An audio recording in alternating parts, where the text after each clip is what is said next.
Welcome, everybody. All right, today we're talking about the mind of a psychopath, and you would be surprised how many psychopaths there are in your local community because if you get on social media, you're going to find a lot of them. Psychopathy is a condition characterized by the absence of empathy and the blunting of other affective states. They're callous, they're detached, they lack empathy, and that enables psychopaths to be highly manipulative people. Nevertheless, psychopathy is among the most difficult disorders to spot.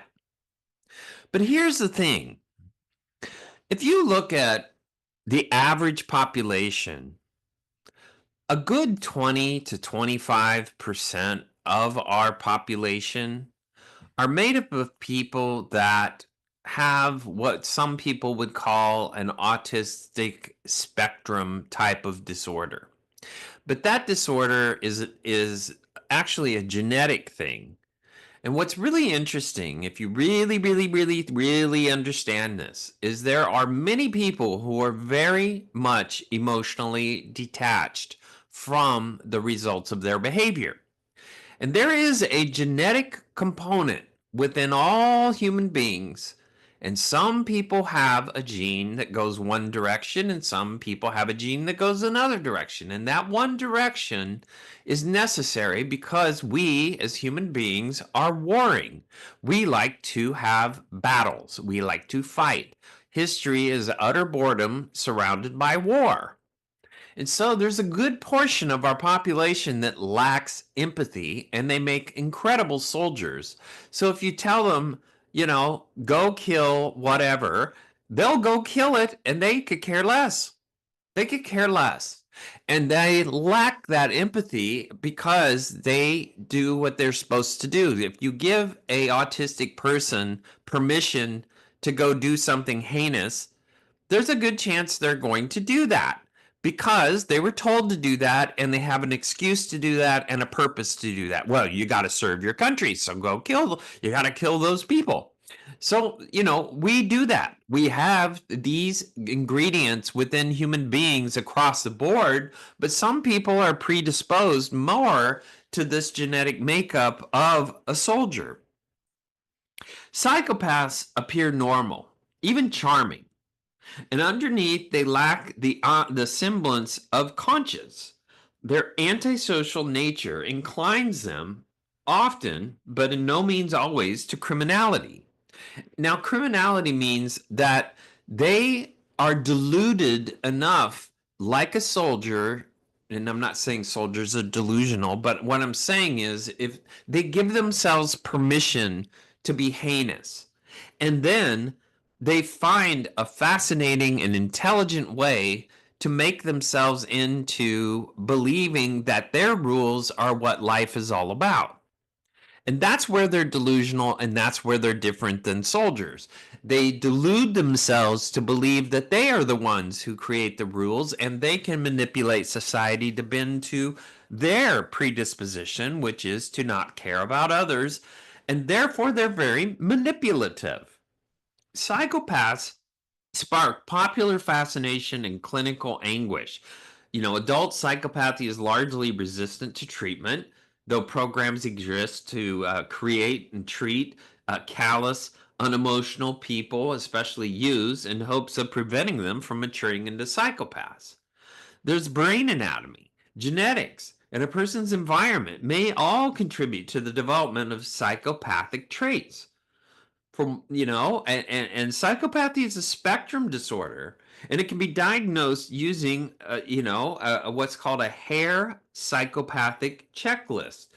Hare is a person, which features traits such as the lack of empathy, psychological lying, impulsivity, and it's on a 3-point scale based on whether the item does not apply, applies to a certain extent, fully applies to the person. And the checklist was developed in the 70s. And Robert Hare was the guy who did that.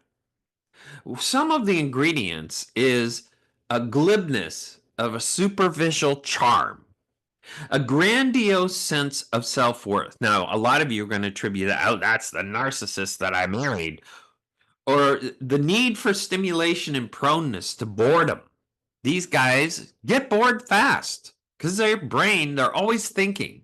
They're also psychological lying is another ingredient that they have. They will lie for no reason at all, but to get what they want and to think the way they want and to present what they want as right. Many psychopaths, their goal is to be right, not to understand you, but to be correct. They're also manipulative and conning, meaning that they're going to convince you to give them what they want. They lack remorse or guilt because they always have an excuse for doing whatever they're doing, and you're also contributing to the problem. They have a shallow affect, which means they have reduced emotional responses because they feel like they're a victim of the world. They lack empathy because they believe people lack empathy for them. They also have a parasitic lifestyle, which means that they're usually dependent on some ingredient of other people. They have poor behavioral controls. They can become very explosive when they don't get their way, and that's called narcissistic rage. So, yes, psychopaths have narcissism in them. The problem is they actually manipulate and care and do not care about people to the extent that they want to do harm. They want to kill. They want sexual power.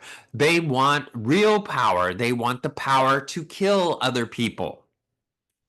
They also have early behavioral problems. They oftentimes what's called a conduct disorder, which means that they do harm to animals, people. They steal, they cheat, they do destructive things to people, their homes, their kids. They do all kinds of animals. They do all kinds of weird stuff. Set fires. They also lack realistic long-term goals. So they're very romantic ideal about themselves and what they're capable of doing because they actually are fairly intelligent people. The problem is they are so much in their head, they cannot focus on what they really, really, really want, except for when it comes to gaining control over other people's lives.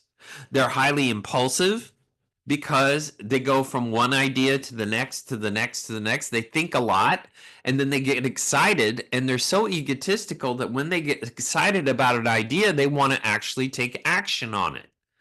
They want to find a way to make their hypothesis come true. If this happens, then I will get that. They're also irresponsible, meaning that they don't have to own up to anything towards another human being. These guys are all over the place. And as a matter of fact, they're in social media all over the place. As a matter of fact, they pretty much have taken over the Democratic Party because they're advocates.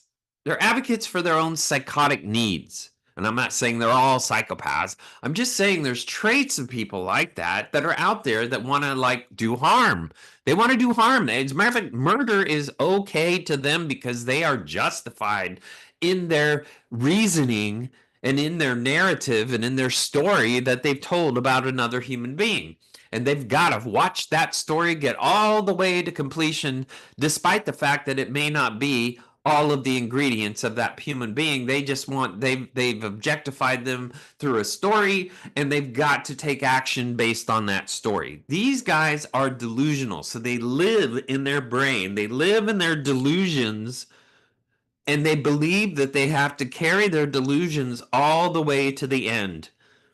Failure to accept responsibility is another aspect of their lives, and it's a very scary part of their lives. These guys can be extremely goal driven when they obsess on what they want. Many have short-term marital relationships because there's only one person a psychopath can be married to, and that's somebody that they can groom who is codependent. Somebody who has been submissive their whole life, and somebody who doesn't like conflict. That's what psychopaths like, but even those people can't stand psychopaths, and most of their friends recognize the psychopath for who they are. There's also juvenile delinquency. That's a huge part of their childhood where they never ever did what they were supposed to, or they set other people up to do their evil deeds. There's also a revocation of conditional release. So what they look as they look at criminal versatility. They like to be very manipulative. So they will actually go to a detective who is investigating them for a murder and say, "Hey, I know you're investigating me, but I don't think you have the story right, and I need to find out where you are in your investigation." So they will actually try to figure out where the investigator is in the investigation. They will actually try to join the investigation as if they're innocent and a part of it. They are very, very hardcore, believe their own truth to be true. Even if they believe they're innocent, they will ride that out no matter what. They will believe they are innocent until their death. While they sit in jail after they murdered 5 people, they will still believe that they are innocent and those people deserved it. Psychopaths exist across cultures and ethnic groups. Once again, it's because we are a warring creature and we have to have genetically warring type of people to do war for us. And it's been estimated that approximately 1% of males, 0.03 to 0.0% of females could be classified as psychopaths. Now, that's psychopath is not what I would call a soldier. Psychopaths are all the way down the line where they buy their own crap.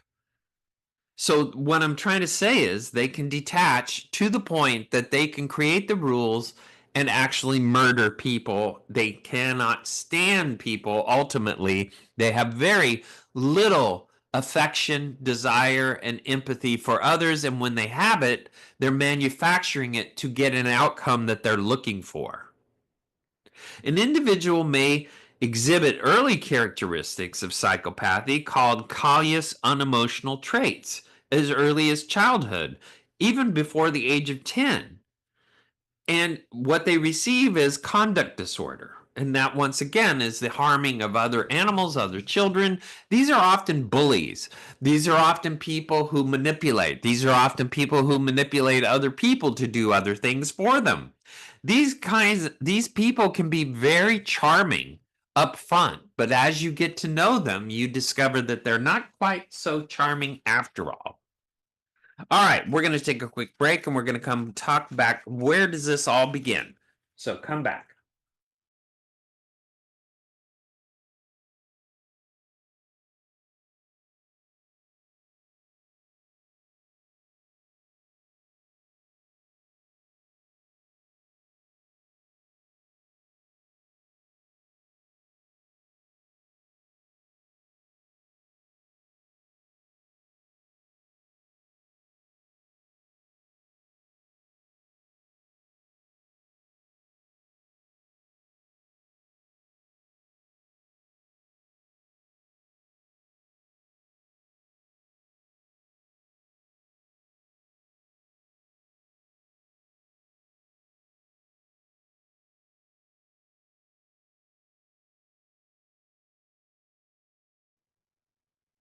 Welcome back, everybody. We're talking about the mind of a psychopath. People with antisocial personalities have distinct histories and combination of traits, and their misbehavior can vary in nature and severity. So the terminology that's basically used to describe people like that can get a little complicated. And people often conflate the terms psychopath and sociopath and use both of them to describe whose flagrantly disregard for moral rules. Yet these terms are widely used in clinical and common language. And so, what's really important to understand is they're very close, but they're very different. The terms psychopath and sociopath can be interchangeable, but the sociopath refers to a person with antisocial tendencies that are ascribed to social and environmental factors where they don't like people, or they manipulate people, or they use people. And psychopathic traits are more innate.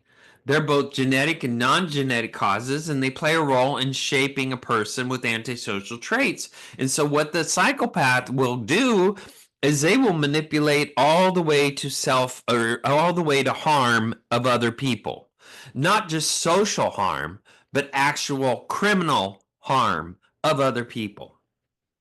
So antisocial personality overlaps with psychopathy, but it's not the same condition. A person can actually meet the criteria of antisocial personality, which is focused largely on antisocial behaviors, without showing core traits associated with psychopathy. Psychopathies are compromised of a fraction of people with the antisocial personality.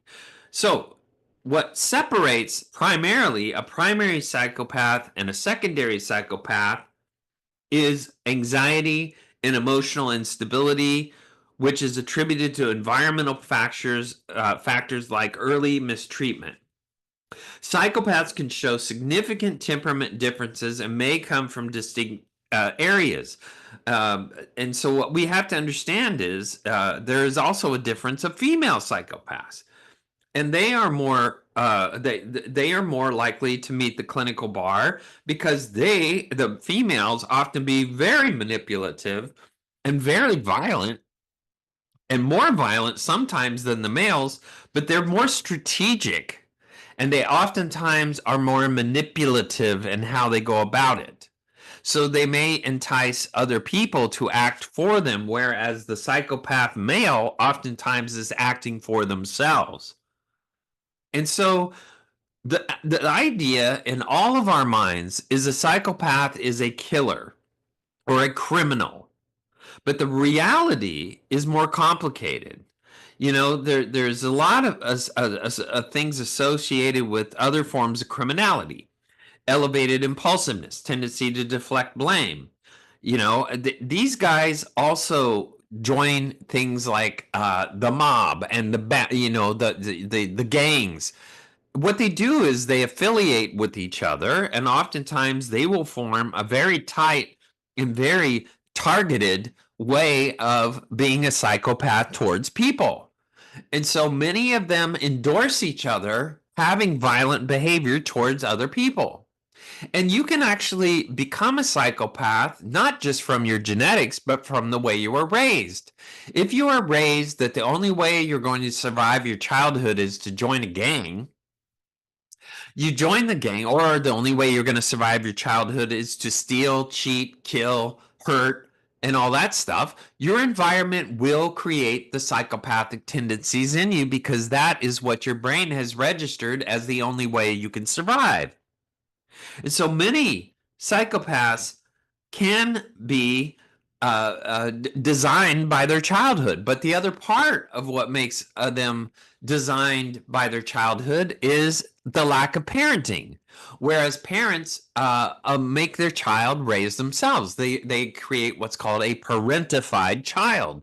And so what happens is the child at 10, 11, 8, 7, whatever age, the parents are so bad and they're such breeding stock that all they're allowing their kid to do is raise themselves. And so the kids have to make adult decisions. And the deal is your adult mind is only designed once. Your adult mind only forms once in your life.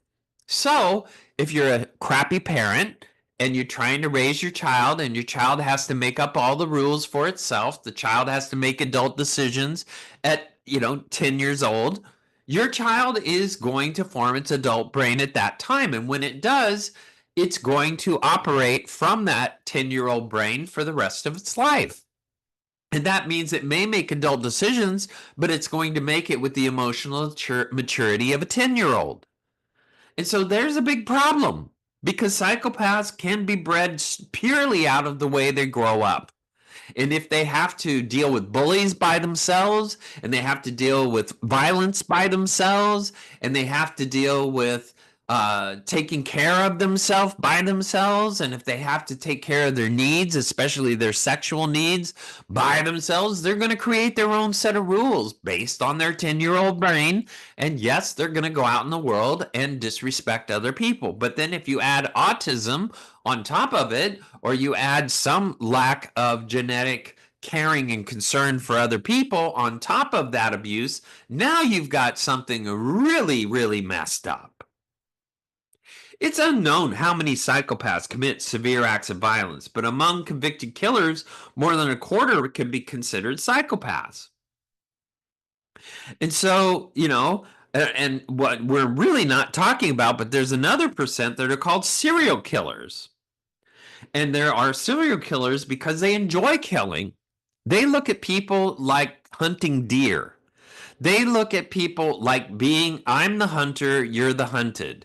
That's how serial killers operate. They target their target, they track them down, they figure out what their patterns are, and then they kill them. They're hunters, but they do it for humans. They hunt humans. And psychopaths also do that to a lesser degree because psychopaths tend to like to be farther out on the criminal spectrum. But serial killers, their whole goal is to be a hunter among the population of human beings and to get away with it.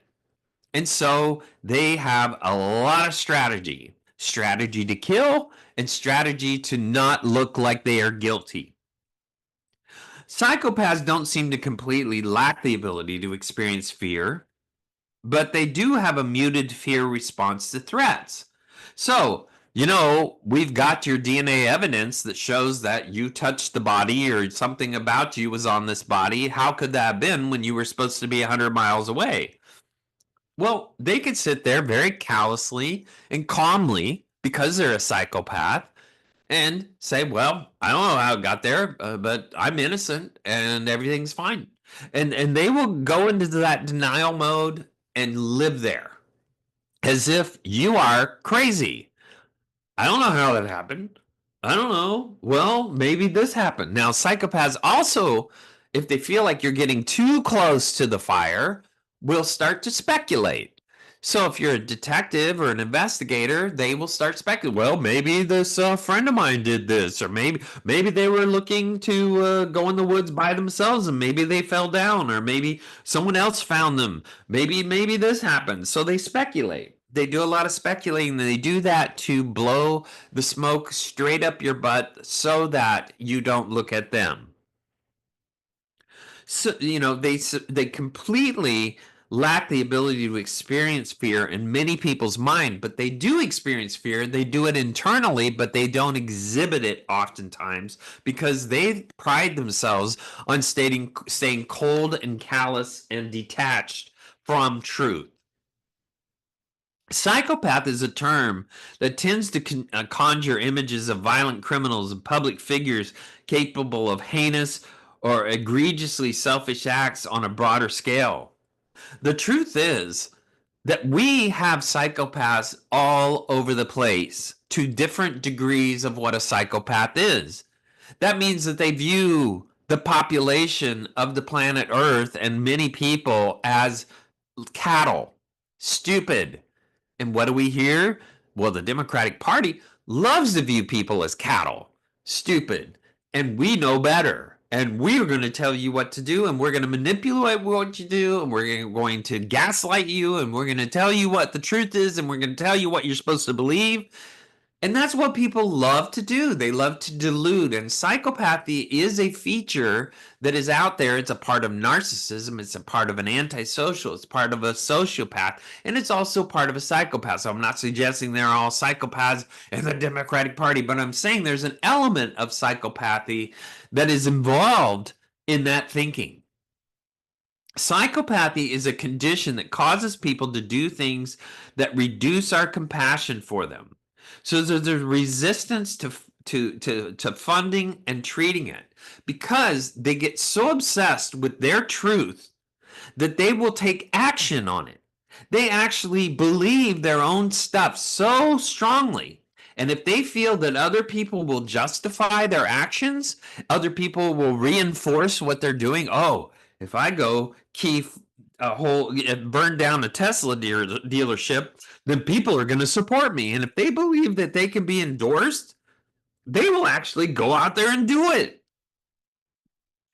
In any culture you visit, you can describe the key personality features of someone with psychopathy, And there are people like that in your society. And what the thing is about psychopathy is they believe they are above the law. They believe they are above other people. They believe they are aristocratic. They believe they have all the answers. They believe people are stupid, and they also believe they're a victim of stupid people. And so they want to be in charge of all people. They want to be in control of all people. And they will go to any place they can to get permission to be in charge of all people, especially politics. And so what we have to understand, it is not a diagnostic category, but it is a part of what is called an antisocial personality. And we have to understand that there is deep insight into understanding these guys. For whatever reason, we have to look at to help people who exhibit abnormalities related to psychopathy. There's a thing like looking at video games. Video games oftentimes are violent for kids, where they actually bloody kill people. They're in battles. They do things to harm people in video games, and their brains get regulated to believe that it's okay to do what they're doing. And we actually, as parents, oftentimes think, oh my God, the video game is the greatest babysitter on the planet Earth. Or those violent movies are great babysitters for our children. But what you don't understand is they're programming not all children, but the ones that have the propensity and the genetic leniency towards psychopathy actually get really into these kind of games, and they will go down those paths like nobody's business. And if they're autistic or they're emotionally detached and they can kill people in a video game, you are breeding a psychopath. I'm not saying they're going to become one, but you're sure as hell trying to stir it up and cook one by doing that. Once again, there is a predisposition in psychopaths genetically where they can detach and make excuses to do horrible things, and they will justify it for a noble reason within themselves. Interventions for children can be promising. However, it is not just the therapist-child relationship that can be formed that's going to form a way to get away from that stuff. What it's actually going to take is real caring parenting, a real caring community surrounding children so that they form empathy and compassion for others. Now, psychopathy is characterized by things like superficial charm, high intelligence, poor judgment, failure to learn from experience, pathological egocentricity, an incapacity for love, a lack of remorse for shame, impulsivity, grandiose sense of self-worth, pathological lying, manipulative behavior, poor self-control, promiscuous sexual behavior, juvenile delinquency, criminal versatility, among other things. You will find somebody's pathological type of psychopath behavior even in the reading of someone's will. Depending on how they approach the will, they will seek the power. Even if someone else is the executor, if they see it as an opportunity to propagate themselves, they're a piranha, man. They will hang on. They're the kid that lives in the basement of their parents' house until they finally get kicked out. And they're really smart and they got great potential and they could do wonderful things, but they never do. They don't. They can't. They can't stay focused because they don't like people. And so when they get out there amongst people, they usually will, crap on their own dinner. They crap on their own relationships. They treat people badly because they don't have that attachment style. They don't have the two things that make people extremely deep and open. They don't have the ability to understand the other person unless it's to understand you for their means to get their way. And they lack the ability to empathize, to have compassion for other people. They can demonstrate compassion if it is going to lead them to a conclusion that they want. So if they murder somebody like their parent, they'll go, oh, I would never do that to my parent. Oh, my mother was there for me all the time. She was there for my birthday. And they'll start crying and they'll start acting so charming. And that's what psychopaths can do. But really, it's about feeling sorry for themselves. It's not about feeling sorry for who they murder. It's feeling sorry for the potential that they could go to jail, and they don't want that to happen. So they will show compassion for themselves by reflecting it as if it's compassion for their mother or their father after they've killed them. Psychopaths suffer emotional pain for a variety of reasons.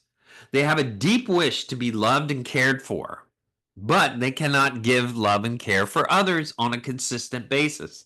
They can do it in gleans and in little moments, but they can't do it in the overall, I care for other people and I'm always going to be there for other people. They're not consistent in that. And the desire remains frequently unfulfilled because it's obviously not easy for another person to get close to someone who is such a repellent personality characteristics. If all they care about is themselves, it's really hard to want to develop a deep friendship with somebody like that. Despite their outward arrogance, psychopaths feel inferior to other people, and they know they're stigmatized by their own behavior. So when you think about an outsider, people become outsiders because they decide to be outsiders. They have no desire to integrate themselves because they look down upon the herd. And that's what psychopaths do. They look down upon the majority of people because they want to battle as if they are the outsider, the minority who is right and everybody else doesn't understand. That's what we're seeing with these advocates who ran for office and now run part of our country because of their psychopathic tendencies. They have this tendency to want to believe that they're, as the minority, can actually speak for the majority of people, and their delusion to believe that they represent everybody when all they represent is themselves. But there's so many of them out there that they reinforce each other enough to believe that they're right. All right, we're going to take another break. We're going to come right back.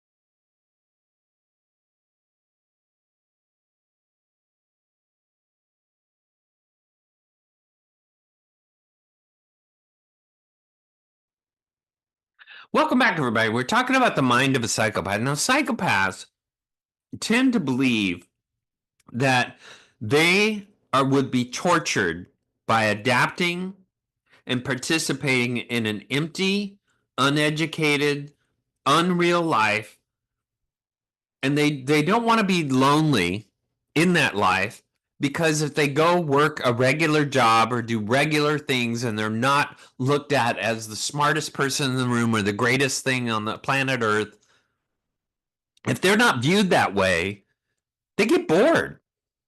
They want to be the center of attention all the time, but they also like to do their behavior off the radar. But they want to be viewed as a highly functional, highly intelligent person, even though they're not functional whatsoever. Because if they work the average job, which average to them would be like a programmer or something like that, if they work the average job, then what they're going to find is they're going to be bored and restless within that job. These guys are grass is greener on the other side all the time. They're always looking for stimulation. And they love to go down their own hypothesis and try to prove their hypothesis is correct. And they will go to any means to prove to the world that they are right and they are correct. Look at me. I can complete a murder. I can murder someone and get away with it. Look at me. I can do it. Woo! Look how great I am. That's a psychopath. They're not able to have a energy consuming lifestyle because they get burned out and depressed when they look at the life that they've lived. They can have a multi-million-dollar mansion on the water with every kind of thing that you could possibly have, boats and cars and all these things, but they get bored with all that. Because what they want to prove is that they are above other people. They're above and beyond, and and they are victims of all these crazy people in this world, and they themselves are the only one who's correct. They themselves know the final truth of what life really is. They themselves are the God of this world, and the rules need to be set by them because people don't know how to set rules. They live in their own social isolation.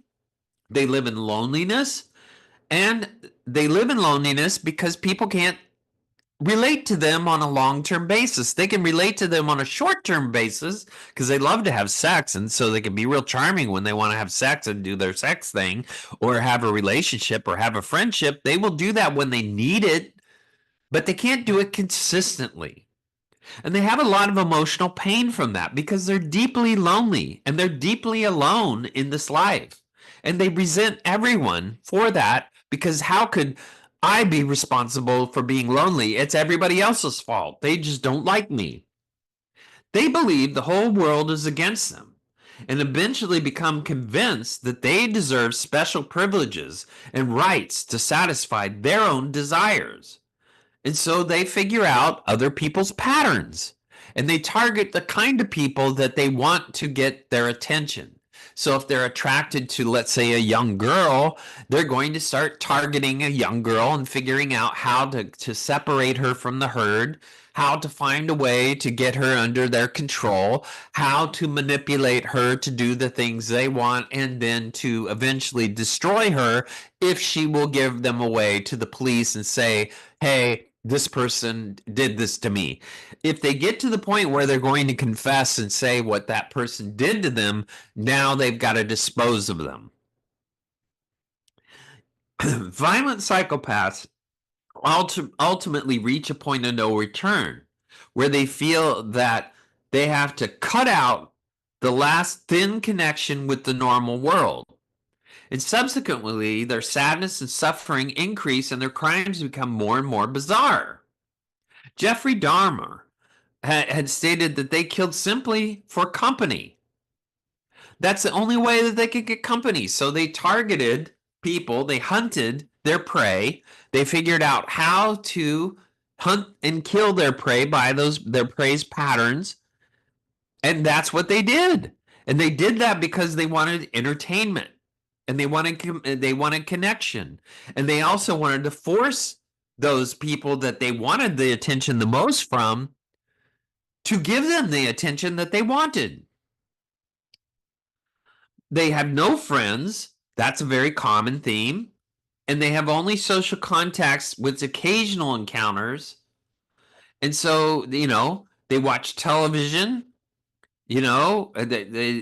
they sometimes, like Jeffrey Dahmer, they would talk to the dead bodies, and they even consumed the victims' bodies in order to become one with them.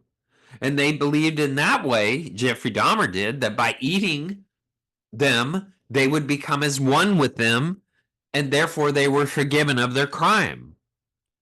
And for the rest of us, it's unimaginable that these people are so lonely, yet they describe their loneliness and their social failures as unbelievably painful and everybody else's fault because of the way they see them. They actually, psychopaths, after they kill, will say that they did not they did not enjoy the act of killing itself. What they really wanted to do is have companionship. And that is how they perceived the only way that they could have companionship and control was to isolate and to separate the weak from the herd and then take advantage of them. Violent psychopaths are a high risk for targeting their aggression and themselves as much as towards others. So what I have to tell you is, if you think about the social media and the internet and video games, what's crazy is your children are like cattle for psychopaths because they groom your children so they can get access to them. That's what they want to do. They want to get into a child's mind and access them.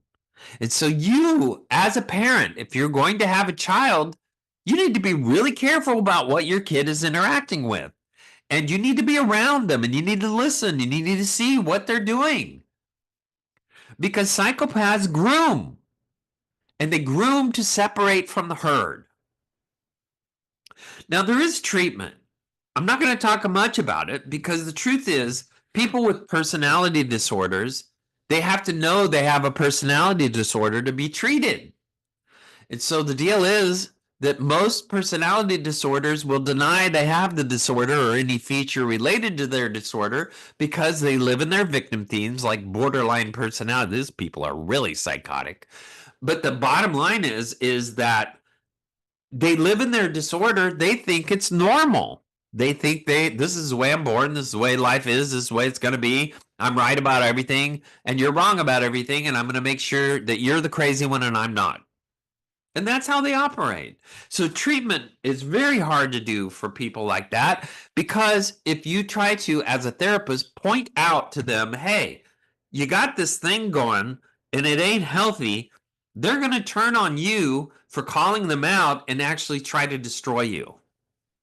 And so many therapists don't want to work with people like that because they will try to destroy you and they will find a way to do it. And so you want to be really careful in this field about treating people with personality disorders because they are very manipulative and they can set up all kinds of circumstances that can get you into all kinds of different difficult places. Psychopaths are equated to human predators. They coerce, they manipulate, they lie, they steal, they defraud, they abuse, and they take life without feeling guilt or remorse. That is a psychopath. Now, a sociopath does all of that, but they do the manipulation part without the killing. So that's what the only difference is. But psychopathy means that they perceive people to be something to manipulate. They perceive themselves to be gifted and smart, and the rest of the world is not. And so they also feel that the rest of the world are bullies towards them. They feel that the world treats them badly. But the truth is, the world treats them badly because they isolate and they are weird and they don't like people and they don't talk well and they don't connect well and they don't want to connect well and they don't want to get better. What they want to do is kill, kill, kill, manipulate, manipulate, manipulate, lie, cheat, and get everything that they want. And what's really sad is if you've got a young psychopath and you've got old parents, they can really do some great damage to their parents. You know, the reason most of us refrain from routinely exploiting and harming others is because we possess a conscience. People in the psychopathic world don't have a conscience because they have excuses to not have a conscience. Many of us empathize with suffering of other people, and we also can make other people suffer, and we feel guilty about that. Psychopaths feel no guilt at all. They feel like it's all your fault. You set yourself up for this. Well, that 12-year-old girl set herself up for me doing that because if she wasn't walking all by herself and it's her parents' fault for letting her be by herself and and she was walking down that alley, so I got to take advantage and I saw that she was going down there every day of the week. And so it's everybody else's fault. She was just ripe for the picking. That's how psychopaths think. The psychopath is self-centered, callous, and remorseless person, profoundly lacking empathy and the ability to form warm emotional relationships with others. They also have irritability, anger, and rage underneath them. And that is a sign that you got to step away. You are not going to change a psychopath. You need to get off their radar. If you are around psychopaths, if you're around people that like to hurt animals, if you're around people that like to hurt people, these are not people you want to integrate into your inner circle. These are people you need to run for the hills. You need to find a way to engineer your life away from them. Even if it's your daddy, your mommy, your brother, your cousin, your best friend, you need to get away. Your husband, your spouse, your adult child. You need to get away from these kind of people. You know, what's really important that emotional connections are very hard for psychopathic people on a consistent basis. And many of them will hide behind going to church. Yes, they can be very religious. They love the fact that you're obligated to have a relationship with them because they're a Christian. There are many people that can hide behind their faith as a means to kill. As a matter of fact, in the Muslim type of communities, in the terrorist type of communities, like a Hamas, they will actually believe that what they are doing is correct under their faith, and they will operate under the pretense that being a psychopath is okay because they're all psychopaths and they all agree with each other. And it's really sad. You know, the salient thing about, the psychopath is their obsession with absolute power. They bend their will and they bend other people's will, and they get great gratification out of that. They love to coerce and manipulate because that proves that they have power. That is a way that they reinforce their self-esteem. The psychopathy should be something that no effective treatment has been found for, because nothing really works, because it's really hard to undo someone's childhood. Now, I'm not saying it's impossible, but what I'm saying is they would have to embrace the fact that they have the problem if you're going to treat it. Psychopaths have narcissistic and grossly inflated view of their self-worth and importance. And it's truly astounding, egocentric and sense of entitlement. They see themselves as the center of the universe, much like people that are advocates who become politicians who think they have a right to do anything in this world because they have a belief. They're that arrogant. And it's sickening. It's sickening to watch it. It's sickening that there are so many people that have that quality within a society that they would actually elect these people into office. Some people respond to emotionless stare of a psychopath with considerable discomfort, but psychopaths love to intimidate. So if it's staring at you, if it's manipulating, if it's using information to make you uncomfortable, if it's using information for you to admit your frailties while they look down on you, they love that. They want that position of power. They're notorious for not answering the question posed to them. And that's another ingredient. They answer in a way that seems unresponsive to the question. So they divert people's attention. And that's how they operate, because they're very intelligent and they know how to manipulate because they've been doing it from the beginning of their life. All right, that's our show. I want to thank everybody for listening. I love hearing from you. You can do that on our webpage at libsyn.com, Dr. Gary Bell's Absurd Psychology. Now remember, if you could read most people's minds at any given moment, you would be traumatized for life. Also, now that we have social media, we realize that psychopaths are everywhere. Also, psychopaths disassociate from one reality in exchange for their reality. Thanks for listening, everybody.